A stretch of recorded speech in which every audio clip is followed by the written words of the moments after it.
Velimir Vukićević was a Serbian Yugoslav politician.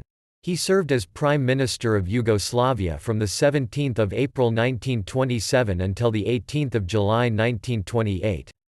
Velimir Vukićević was a middle school teacher by profession. Elected to Serbian National Assembly.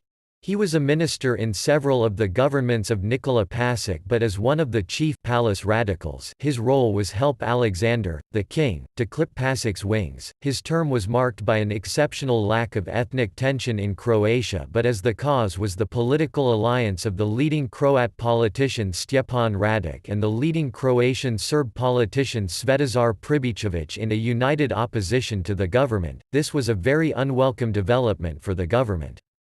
Vukicevic put pressure on papers dependent on government subsidy to launch a violent campaign against the opposition.